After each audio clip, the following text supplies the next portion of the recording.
I do not understand how they can make some of these budget automatic watches from China so cheap, considering some of them have quite a lot of features added. Tevise is one such brand, and especially this one, which is the Tevise 612. So let's have a look at this thing.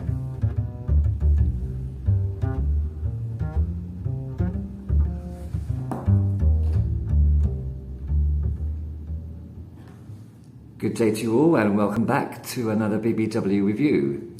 Today we have, I think it's the second or third Tevise watch that I'm reviewing, and this is probably one of my favourites.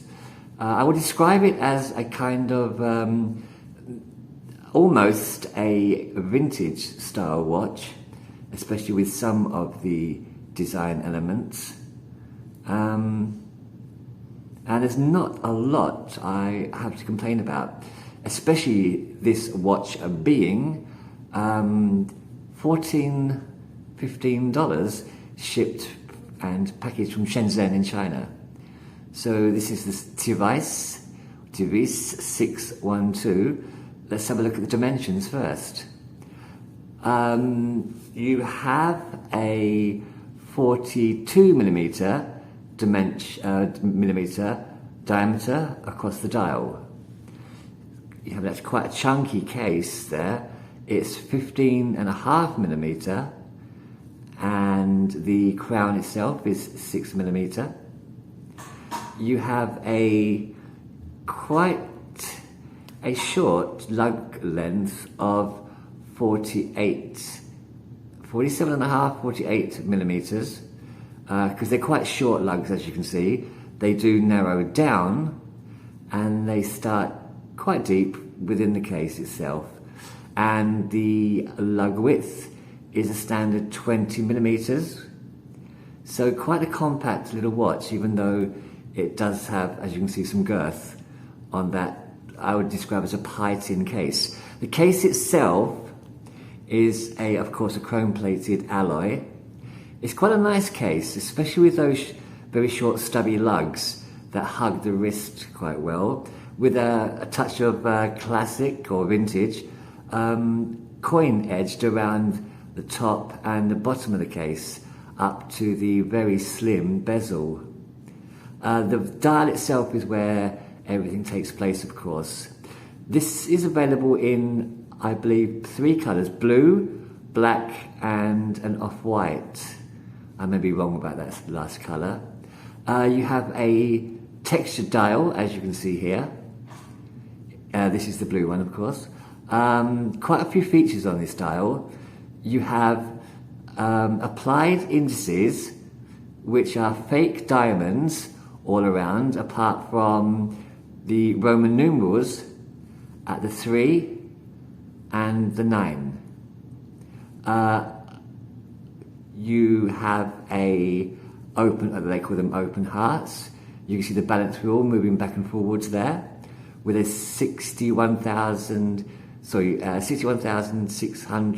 21,600 beats per hour movement. Again, 21,600 beats per hour, giving a very smooth and reliable sweep of that second hand. Other features above the 12, so there's no 12 indices or 6 because they're both these subdials. The 12 o'clock has been taken over with a moon phase. Now you'll notice as I increase the time, you'll see the little sub-dial hand on the moon phase increase, and you'll see the sun here disappear as the hours progress. So at 6 in the evening, the sun's going down, and by 7 p.m, the sun's down, and you should see the moon start rising from east to west.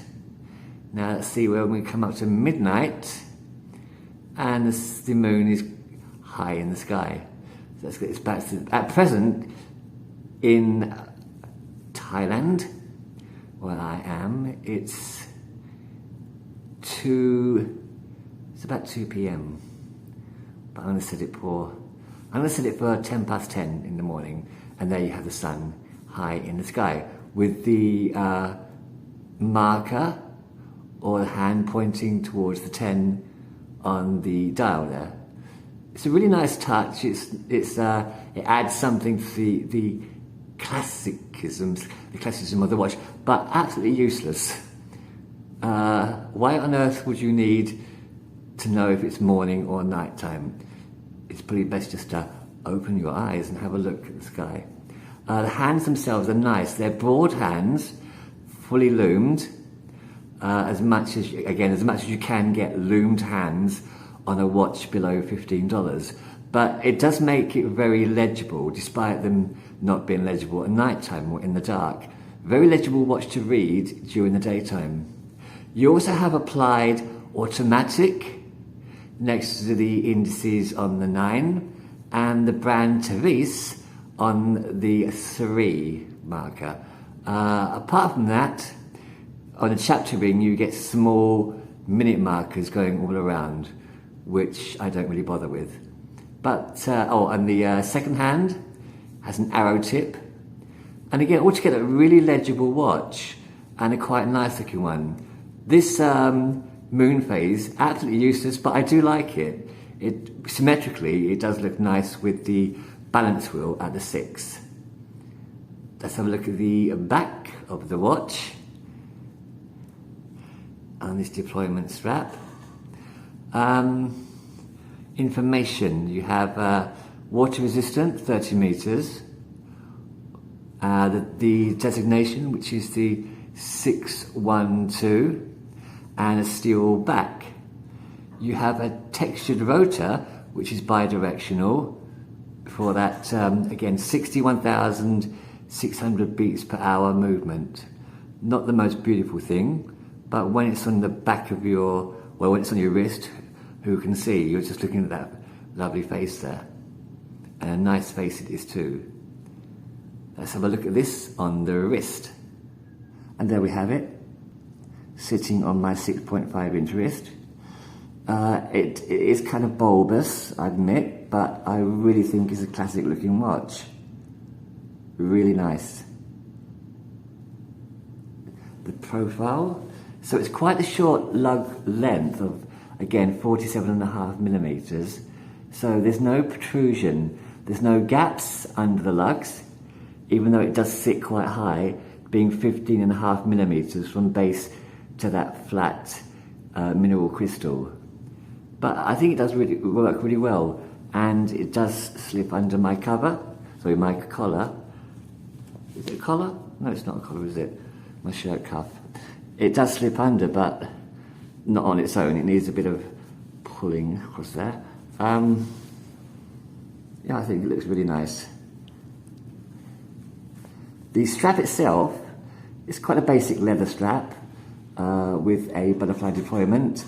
No signing on the clasp or on the crown, just plain. But it doesn't really bother me about having their name on the side of the crown or the clasp. It's a nice strap. It's a deployment strap, and my kind of favourites. And I think it works well with this style watch. So there you have it, the Tevise 612, and for $15, I think about between $13 and $15. Either way, a real bargain, I think. And with that Shanghai standard movement inside, it's a real workhorse. The movement's a real workhorse. It should keep going and going until you drop it on the floor. And in which case, $13 to $15. Just get a new one. Get one in each colour. I think it's a really nice looking, classically designed watch, or vintage designed watch. And I don't really have any qualms or problems with it at all that I can complain about. So there it is. And anyway, I hope to see you again with another watch on the green chair. Until then, take it easy.